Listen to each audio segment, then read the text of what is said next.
So I'm asked often by entrepreneurs, founders, businesses, how do you produce volume content that actually cuts through without just spamming people on social media, right? And we all know in the world that we're moving into that actually volume content is so important. The algorithm favors volume content, but it has to be actually engaging, has to actually maintain somebody's attention, and you can't just broad brushstroke it. So very simply put, content is king and distribution is the kingdom. We know that, but how do we actually produce volume content that cuts through? And when do we need to do more and when do we need to do less? Well, hopefully in this short demonstration, we're going to be able to walk through how to go from producing no content to producing content that actually works for your audience or for your business. So very simply put, it's all about versioning, understanding a narrative and then deploying it to an audience that you think will find it interesting, right? So very simply, as an analogy, the podcast that we produce, The Unlock, that's an hour's recording session. Off the back of that, we'll have one long form video, we'll have a long form piece of audio that we'll be able to deploy. We'll also get 50 shorts off the back of it. We'll also have some little longer form videos that we'll be able to cut out of it. So from an hour's session, we're getting 100 pieces of content, give or take, that we'll be able to deploy across different channels. So you don't have to sit down and record 100 pieces of content from day one. You can use your time wisely. So let's just walk that through. So when looking at different channels, obviously we have TikTok, which is all about short form content, all about volume. And actually, as it stands, the current algorithm quite likes to be fed with that. That's a really good testing bed when you're actually looking at how your content is sticking, how your content's being engaged with, and what you need to do more of. TikTok favors volume. You obviously have Meta / Instagram. So again, I guess with Meta and with Instagram, yes, you can put volume content out there. Yes, you can use a broad brushstroke, but typically the algorithm doesn't favor that, so you won't get the reach or the pull that you typically might get on TikTok. However, shorts and reels are super, super key. So we'll just double click into that in a minute. But one that people tend to forget, but is actually incredibly valuable, is YouTube. So YouTube, from a shorts perspective, a lot of our audience find our content specifically through our YouTube shorts. And again, that could be versions of the podcast, that could be versions of a long form how-to video, something like that. But again, when thinking about how you're bringing your audience into your funnel, typically most people will discover content, be it a podcast or otherwise, through some kind of short. YouTube don't mind having volume shorts. They don't mind you putting a lot of content out there. You'll be able to understand more so from a data perspective by using YouTube, specifically what's hitting with your audience, because that it has within the back end in YouTube Studio an audience section, a trending section, and a how they discovered you section, which is very different to the other platforms in terms of how that's broken out. So how do we take a long form piece of content and how do we break it out seamlessly? So if we were to take a long form video, and this could be anything from 20 minutes upwards, you record that piece of content based on what you understand your audience might want to engage with. You'll take them through that journey, and then what you'll do very simply after it's been edited is you'll put it into a platform called Opus Clips. So this is the easiest hack for anybody that is running out of time that wants to produce volume creative and volume content without the heavy lifting, right? So long form piece of content goes straight into Opus Clips. Opus Clips doesn't cost much, $30, $40 a month, and it will version all of your content, put hooks at the front, put subtitles in it. You can build out templates so then you can create 30, 40, 50, 60 videos simply by dragging and dropping a video or dragging and dropping some kind of URL in there. Once you've done that on Opus Clips, you'll then be able to schedule. So you can schedule directly your content within the channel to be able to be deployed on either YouTube, Meta, or TikTok. So the great thing about versioning long form content into short form content is that you can do a lot more with a lot less in terms of manpower. So you can actually produce quality content without having to record every single piece of content completely organically and completely natively, because you're just reusing something, you're sweating an asset that you've already produced. Now, once you've versioned on Opus and you've scheduled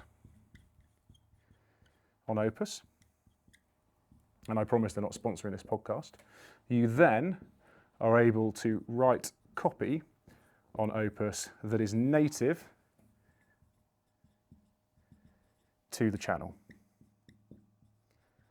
So what do I mean by that? Well, different types of copy work on different types of social media channels, right? So YouTube will have a different way of copywriting to how Instagram works, to how TikTok works, frankly, to even how LinkedIn works. And Opus will do all of the heavy lifting. So you've gone from long form into short form, into scheduled, into copywritten, into posted, with a few pushes of a button, very, very simply, very, very light touch. Then you're able to deploy high volume creative.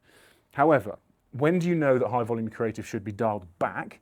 And when do you know that you need to do more? So, TikTok loves volume. I promise that's a heart.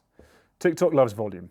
The more you put out there, the more you'll understand with TikTok. It's a little bit of a different platform comparatively to the other channels, specifically because it was built to scrub through on your phone. So it was the first native social channel, unlike Instagram, where you would be sat on the toilet, scrubbing through, watching videos typically, right?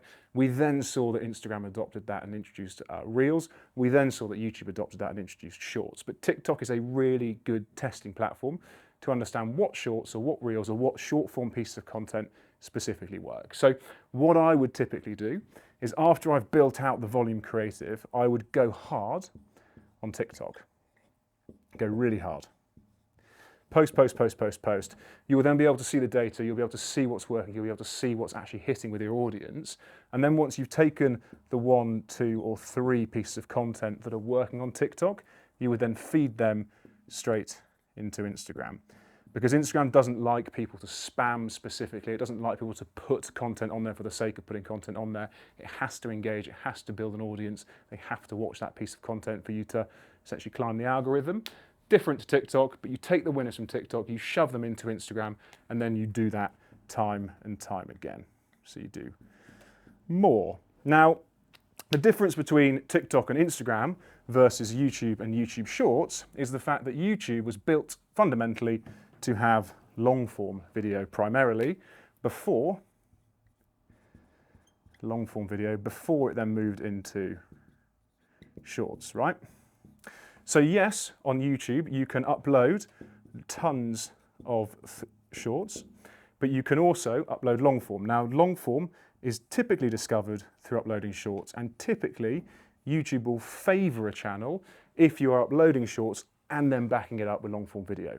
Unlike TikTok, where it's typically just short form video, and unlike Instagram, where it's good quality, high volume short form video, it's really important to understand the differences between the two channels.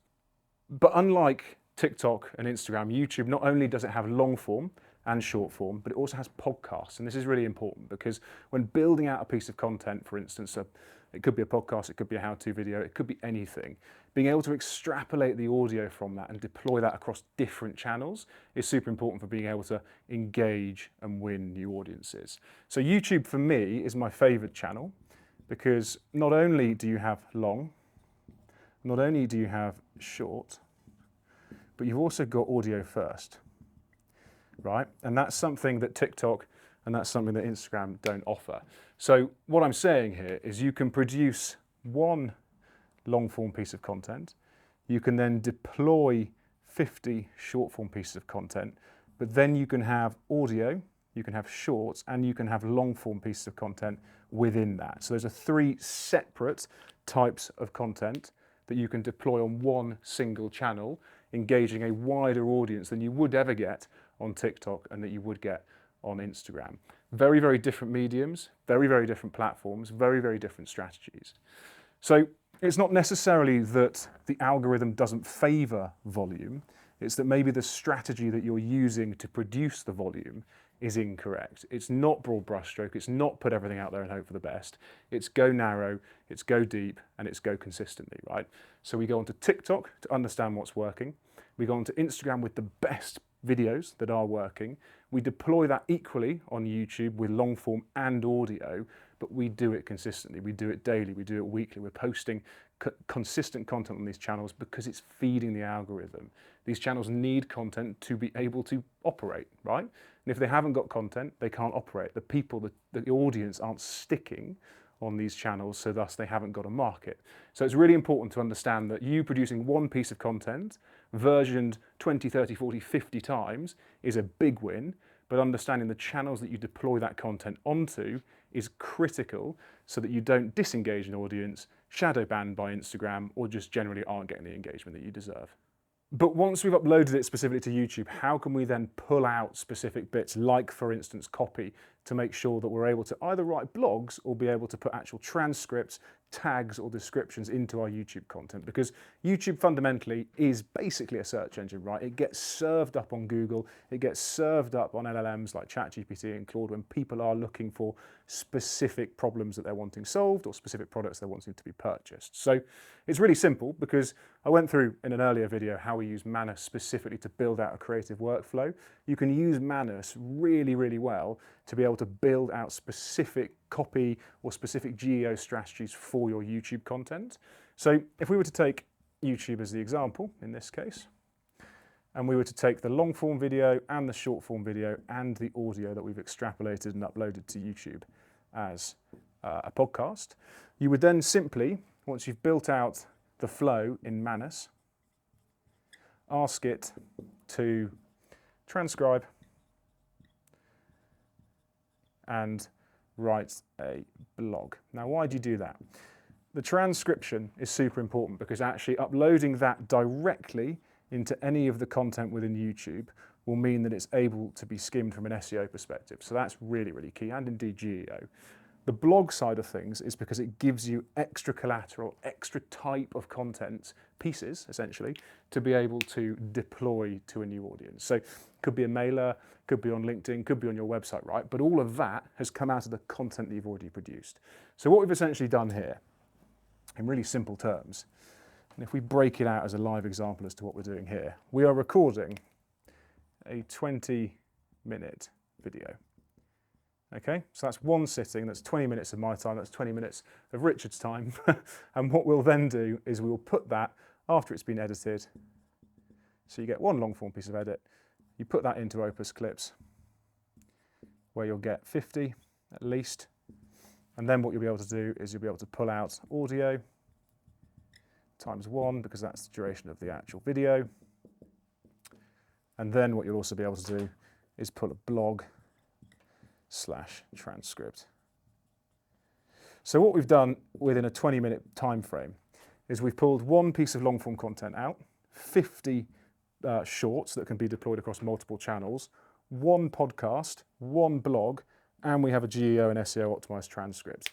And that's a 20-minute sitting, right? So it's all about thinking through what you're speaking to, what you're wanting to solve, the problems that you're wanting to overcome, the audience that you're wanting to talk to, finding the time, blocking the time, recording the content, and then using AI and platforms, Opus and Manus specifically, to be able to produce versions of that content, deploy versions of that content, and then watch it scale. This is totally organic. It's totally different to building performance creative, but from an organic perspective, this workflow works super well. 20 minutes equals 100 assets, give or take.